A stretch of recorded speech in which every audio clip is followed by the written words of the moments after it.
Mr. President, ladies and gentlemen, our negotiations have been held in a constructive atmosphere of mutual respect. We have very thorough negotiations that were quite useful. I would like to thank once again my American counterpart for the proposal to travel out here to Alaska. It only makes sense that we've met here, because our countries, though separated by the oceans, are close neighbors. So when we've met, when I came out of the plane and I've said, "Good afternoon, dear neighbor. Very good to see you. In good health and to see you alive." I think that is very neighborly. And I think that's some kind words that we can say to each other. We're separated by the Strait of Bering, though there are 2 islands only between the Russian island and the U.S. island. They're only 4 kilometers apart. We're close neighbors, and it's a fact. It's also important that Alaska has to do with our common heritage, common history between Russia and the U.S., and many positive events have to do with that territory. Still, there is tremendous cultural heritage back from the Russian America. For example, Orthodox churches and a lot of, more than 700 geographical names of Russian origin. During the Second World War, it was here in Alaska that was the origin of the legendary air bridge for the supply of military aircraft and other equipment under the Lend-Lease program. It was a dangerous and treacherous route over the vast emptiness of ice. However, the pilots of both countries did everything to bring closer the victory. They risked their lives and they gave it all for the common victory. I was just in the city of Magadan in Russia, and there is a memorial there dedicated to the Russian and the U.S. pilots. And there are 2 flags, the U.S. flag and the Russian flag. And I know that here as well there is such a memorial. There is a military burial place several kilometers away from here. The Soviet pilots that buried there who died during that dangerous mission. We're thankful to the citizens and the government of the U.S. for carefully taking care of their memory. I think that's very worthy and noble. We'll always remember other historical examples when our countries defeated common enemies together in the spirit of battle camaraderie and allyship that supported each other and facilitated each other. I'm sure that this heritage will help us rebuild and foster mutually beneficial and equal ties at this new stage, even during the hardest conditions. It is known that there have been no summits between Russia and the U.S. for 4 years, and that's a long time. This time was very hard for bilateral relations, and let's be frank, they have fallen to the lowest point since the Cold War. I think that's not benefiting our countries and the world as a whole. It is apparent that sooner or later we had to amend the situation to move on from the confrontation to dialogue. And in this case, a personal meeting between the heads of state has been long overdue, naturally under the condition of serious and painstaking work, and this work has been done in general. Me and President Trump have very good direct contact. We've spoken multiple times. We spoke frankly on the phone. And Special Envoy of the President, Mr. Witkoff, traveled out to Russia several times. Our advisors and heads of foreign ministries kept in touch all the time. And you know fully well that one of the central issues was the situation around Ukraine. We see the strive of the administration and President Trump personally to help facilitate the resolution of the Ukrainian conflict. And his strive to get to the crux of the matter, to understand this history, is precious. As I've said, the situation in Ukraine has to do with fundamental threats to our security. Moreover, we've always considered the Ukrainian nation, and I've said it multiple times, a brotherly nation, however strange it may sound in these conditions. We have the same roots, and everything that's happening is a tragedy for us and terrible wound. Therefore, the country is sincerely interested in putting an end to it. At the same time, we're convinced that in order to make the settlement lasting and long-term, we need to eliminate all the primary roots the primary causes of that conflict, and we've said it multiple times, to consider all legitimate concerns of Russia and to reinstate a just balance of security in Europe and in the world on the whole. And I agree with President Trump, as he has said today, that naturally the security of Ukraine should be ensured as well. Naturally, we are prepared to work on that. I would like to hope that the agreement that we've reached together will help us bring closer that goal and will pave the path towards peace in Ukraine. We expect that Kiev and European capitals will perceive that constructively and that they won't throw a wrench in the works. They will not make any attempts to use some backroom dealings to conduct provocations to torpedo the nascent progress.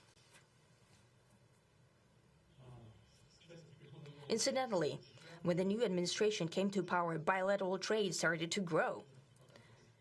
It's still very symbolic. Still, we have a growth of 20%. As I've said, we have a lot of dimensions for joint work. It is clear that the U.S. and Russian investment and business cooperation has tremendous potential. Russia and the U.S. can offer each other so much in trade, digital, high-tech, and in space exploration. We see that Arctic cooperation is also very possible, and our international context, for example, between the Far East of Russia and the West Coast of the U.S. Overall, it's very important for our countries to turn the page, to go back to cooperation. It is symbolic that not far away from here, at the border between Russia and the U.S., there was a so-called international date line. I think you can step over, literally, from yesterday into tomorrow. And I hope we'll succeed in that, in political sphere. I would like to thank President Trump for our joint work, for the well-wishing and trustworthy tone of our conversation. It's important that both sides are result-oriented, and we see that the President of the U.S. has a very clear idea of what he would like to achieve. He sincerely cares about prosperity of his nation. Still, he understands that Russia has its own national interests. I expect that today's agreements will be the starting point, not only for the solution of the Ukrainian issue, but also will help us bring back businesslike and pragmatic relations between Russia and the U.S. And in the end, I would like to add one more thing.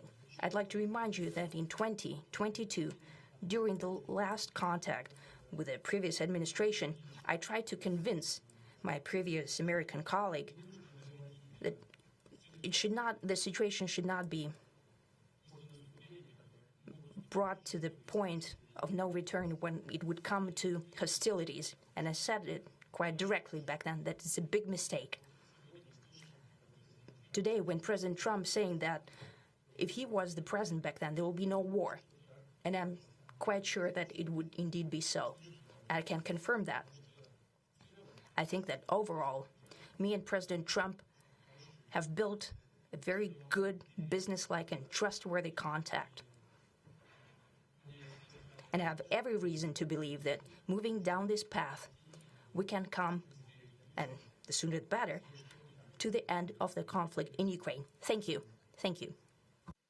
Well, thank you very much, Mr. President. That was very profound. And I will say that I believe we had a very productive meeting. There were many, many points that we agreed on, most of them, I would say, a couple of big ones that we haven't quite gotten there, but we've made some headway. So there's no deal until there's a deal. I will call up NATO in a little while. I will call up the various people that I think are appropriate, and I'll, of course, call up President Zelensky and tell him about today's meeting. It's ultimately up to them. They're going to have to agree with what Marco and Steve and some of the great people from the Trump administration who've come here, Scott and John Radcliffe, thank you very much. But we have some of our really great leaders. They've been doing a phenomenal job. We also have some tremendous Russian business representatives here, and I think, everybody wants to deal with us. We've become the hottest country anywhere in the world in a very short period of time, and we look forward to that. We look forward to dealing. We're going to try and get this over with. We really made some great progress today. I've always had a fantastic relationship with President Putin, with Vladimir. We had many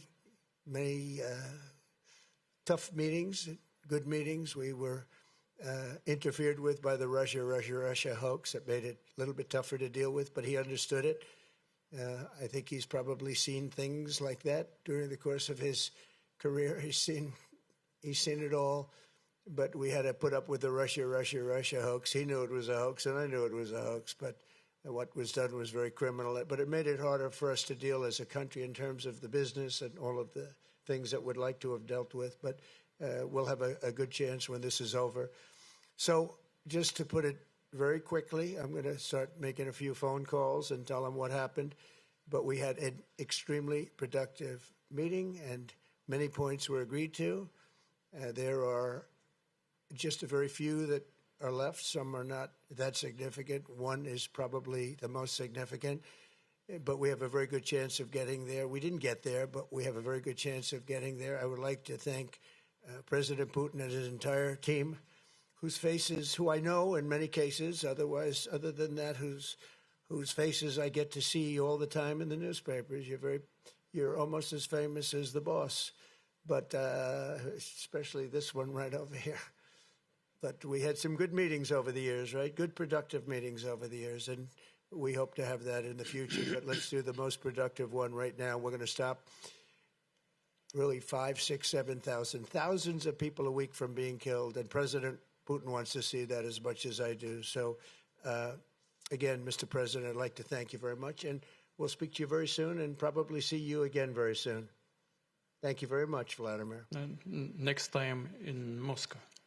Oh, that's an interesting one. I don't know. I'll get a little heat on that one, but I could see it possibly happening. Thank you very much, Vladimir. And thank you all. Thank you. Thank you. Thank you so much.